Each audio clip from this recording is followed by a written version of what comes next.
அனைவருக்கும் வணக்கம். டாக்டர், நீங்கள் உணவை குறைக்க சொல்கிறீங்க. நான் 3 வேளை சாப்பாட்டை 2 வேளையாக குறைக்கலாமா?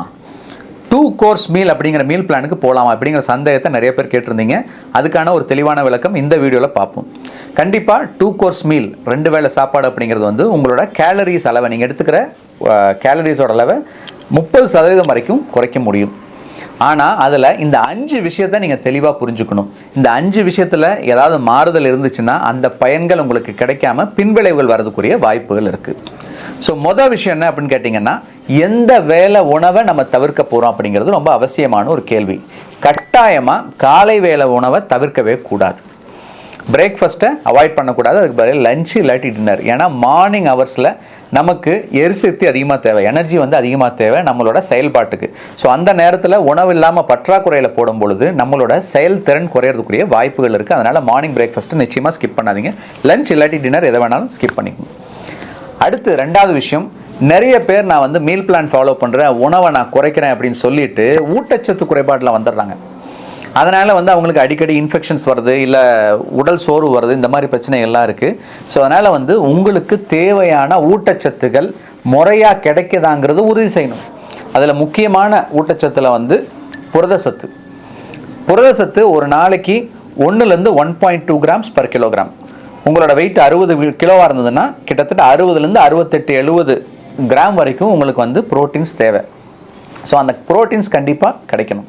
அடுத்து 2வது மைக்ரோ நியூட்ரியன்ஸ் அண்ட் வைட்டமின்ஸ், நுண்ணூட்டச்சத்துக்கள். இது நம்மளோட உடலோட செயல்பாட்டுக்கும் அதுபோல் எதிர்ப்பு சக்திக்கும் ரொம்ப ரொம்ப அவசியமானது.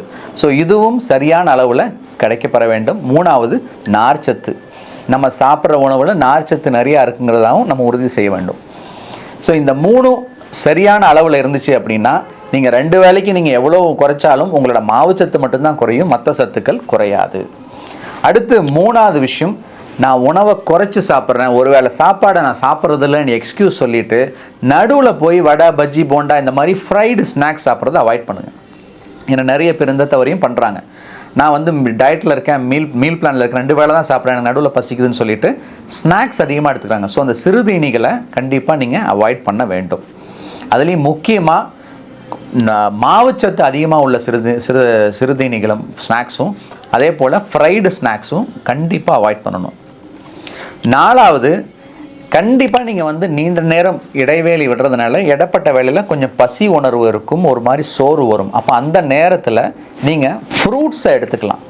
ஸோ பழங்கள் மூலமாக நமக்கு நார்ச்சத்து கிடைக்கும், நீர்ச்சத்து கிடைக்கும், அதே போல் நுண்ணூட்டச்சத்துக்கள் மைக்ரோ நியூட்ரியன்ஸும் வைட்டமின்ஸும் நமக்கு நிறையா கிடைக்கும். இதனால் நமக்கு நோய் எதிர்ப்புத்தன்மை, மற்ற பிரச்சனைகள் வராது. அதே போல் நீண்ட நேரம் நம்ம வயிறு எம்டியாக இருக்கிறனால ஒரு கேஸ் தொந்தரவு, அந்த மாதிரி சில பேர்த்துக்கு ஒரு இரிட்டேஷன் வரதையும் நம்மளால் தவிர்க்க முடியும்.